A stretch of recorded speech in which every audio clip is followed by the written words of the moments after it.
1.5 the capacity of the Earth can afford to support us. So that's the basic problem. So we should reduce the consumption of energy, the consumption of water, and other material.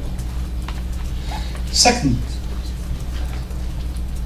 green economy means social equity. We should narrow the gap between the poor and the rich. That's something I think is really important. I'm from a developing country, and I experienced a great social change, in the past half a century. So I know how the consumer behavior, consumer psychology change in my world as well as in this world. So it's really important to change people's expectation and change people's perception of the material world. The second point about the green economy is we should improve the well-being of humankind.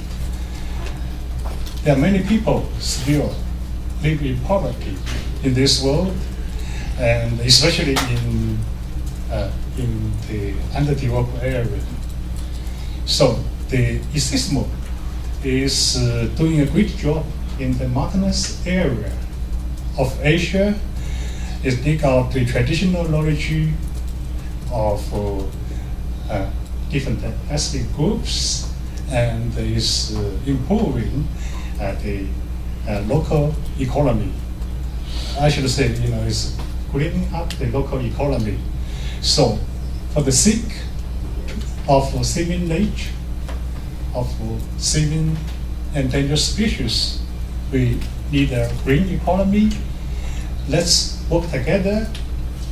No job is too big if we do it together. Thank you.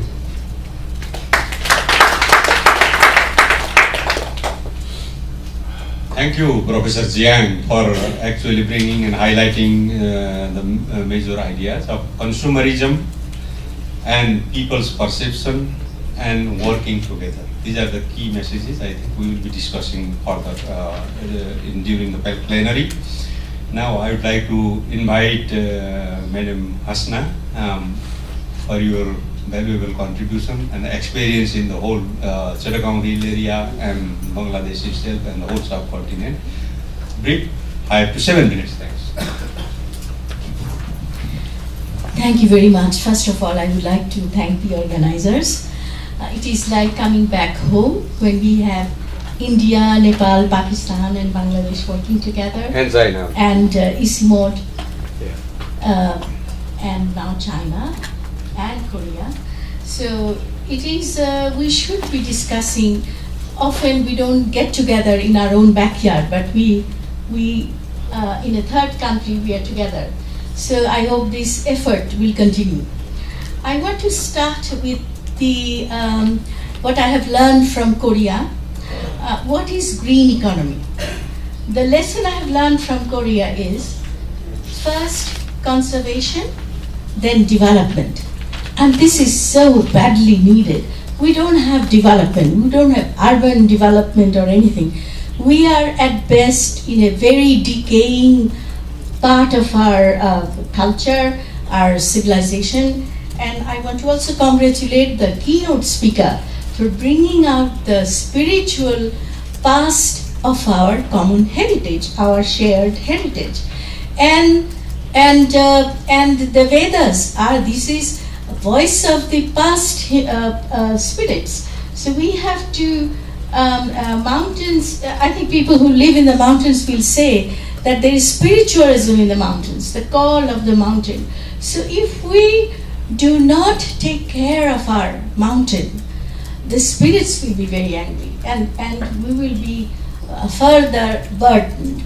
The mountain, the Himalayas, the magnificent mountains, they control the monsoon, they control our literature, our creativity, everything. And so, first of all, watershed management, as you have pointed out, is indeed a very important matter, because with watershed comes food scarcity, comes our inability to manage scarce resources of the world. We have put dam after dam in all our rivers, and we have to stop somewhere, because again, this water will go to the rich farmers, it will not reach the poor. Like the Tipaimukh Dam in Surma River, across Bangladesh and India, there is protest by poor farmers, by people, that it cannot bring good. Whether it is good or bad, it is proven that dams are no longer good, particularly in very high altitude. So we need people-to-people cooperation to talk to our policymakers and the banks and the big donors. They have to take into consideration that this is not this boundary is not real. It's very artificial. We cannot protect our part of the water, our part of the air, our part of the mountain. These are shared. And therefore, what happens in the Himalayas, it not only affects lower riparian Bangladesh, it affects the entire region, crossing far away. So we have to be absolutely careful now to protect. And protection comes first, and development comes next. And also we got a wonderful idea about, what is development about? What do our farmers want? They don't want big buildings. They don't want highways. They want that they should have enough to eat. They should have education, health. I think we all know that. But what is important is to make that available, what we can with our own resources. And here I would like to point out that in order to achieve green economy, it's not very easy. Green economy for our rich countries, this is a coinage, Rio+10, Rio+20. Now we have got green economy on us, so we all have to address the issue. Our economy has always been green, only now we are turning into absolutely disastrous economy. So therefore we have to address as best as we can with our limited means. Now we have to adopt a culture of environmentally sustainable lifestyle, and this is something we have to all practice. And government which understands ecological value of the country's natural system, free the river, the pond, how we are landfilling every water spot, every wetland. These are all having already disastrous effect on us. And then the carbon-free economy, easily said, the desire to be a low carbon economy. We need to establish green transportation system, which we already have. Our boatmen, when the river was free, the boatmen used the oar and the people walked. So we don't yet have a huge problem with high development in the mountainous area or in the lower area. Solar and wind energy, we talk about it. They are not out of reach. These are there are eco-friendly ways of capturing the CO2 gas and cultivating and reintroducing local agriculture. So what is the message from our Chinese friend? Because they have gone through so much, from low development to high development, that the current style of living for all of us cannot be sustainable for very long. And there is a very important message in that. And we need to therefore come up with how much we want, how much we can. We have all the tools of modern science at our disposal. We can use them. Only we need to know that how much we can achieve. For example, we know that short-lived carbon forcers like methane, then the black carbon and troposphere, ozone, these all contribute quickly to global warming. So we must bring the global temperature down in a very urgent time frame. Like we don't have 20 years anymore. We hardly have 5-6 years to bring the temperature down, to stop the glaciers from melting, to stop our water source from drying out. And one very simple thing is that we have been talking in this conference also, livestock reduction is one of the most effective and cost-effective way of reducing both short-lived climate forces and carbon dioxide. We need to shift to a plant-based diet. Now we have always had a plant-based diet. Only recently we have started eating meat and other high that need a lot of foliage. Even for chicken, we need so much greenery. Soya food is produced in these poor countries, and it is all fed to the cow and the chicken. And half of our fish catch is put as fodder. So all this we have to stop, and otherwise we cannot. Within 5-6 years, there will be no other way to stop the climate change disruption, which will be irreversible within the next time-wise. Now, it will be costing $18 trillion to come to a low carbon economy, and it will take 20 years. We are not going to have this money, nor are we going to have this time in our hand. So therefore, green economy and the low carbon economy is a luxury of words for us. While we understand it, it is good. But we need to be very practical, and we need to move very fast. The tree carbon sequestration and organic farming, these are already our traditional way of farming, traditional way of cultivating. So we can go back to nature. You know, in Bangladesh, we have a very severe problem of formalin contamination, poisoning the fish to keep it fresh. So, and now, you know, if consumers, citizens, housewives stop buying meat or stop buying fish or stop the highly chemically produced farm products, etc., only then perhaps market will change. But we don't have a strong consumer civic group. We need governments to take leadership. We need governments that will have the vision, what will happen. Unfortunately, our governments all plan to come back to power every few years. So we don't have the visionary leadership that we need. So now I call on all of you that if Korea leads us, if China leads us, we shall follow. But give us very, as you said, simple tools that we can replicate. Not $18 trillion and 20 years, the luxury of which we cannot afford. And I just want to say that the Ganga Mata is a very holy, you know, is also very holy for us. Ganges is the mother, goddess of river. And when India put a dam on Ganges, the river became captured. So it was done when it was thought the dams were good. There was a time.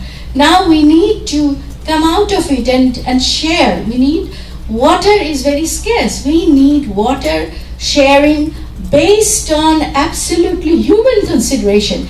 And I really call on my friends in India, my friends, your brother or Mr. Deepak Gawali was my friend, and we tried many times to have regional cooperation, and with China as our neighbor, why can we not have? Because every other river, Mekong River, the Danube and the Rhine, these are all managed. Whether or not they are perfect, we are not saying that, but let us set an example that in in the Himalayan region, we shall come up with a very acceptable and a very human water sharing project or program that will contribute to our good future. Thank you.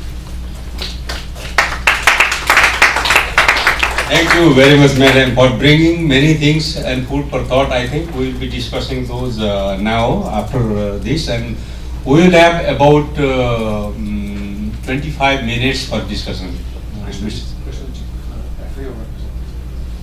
Yeah, we will be taking part in the discussion. Is it right? No, I will just make some small comments. Okay, please do then. With regard to this question, so thank you for that. Yeah, very brief. Okay. Shall I do it just now? Or? Yeah, please. Very brief. Very brief. Okay, I will not need 7 minutes. I will just again, my name is Edgar Kaislin from FAO. I work on wildlife in the forestry department on wildlife and protected area management. This also includes mountains, of course, which is a very important ecoregion, ecosystem. But in general, I'm now here on behalf of my colleagues from the Mountain Partnership Secretariat. I will say something representing them. Maybe shortly, if not everybody is familiar with the Mountain Partnership Secretariat, it is a global United Nations alliance created 10 years ago in 2002 during the World Summit on Sustainable Development. At that time that was Rio+20. It aims at protecting the mountain ecosystems and promoting the livelihood of mountain people around the world. 50 governments have joined it, along with many civil society and international organizations. The total membership is quite big. It includes about 200 members. ICIMOD, IUCN, UNEP, FAO, and the governments of Nepal and Bhutan, just to name a few, are members.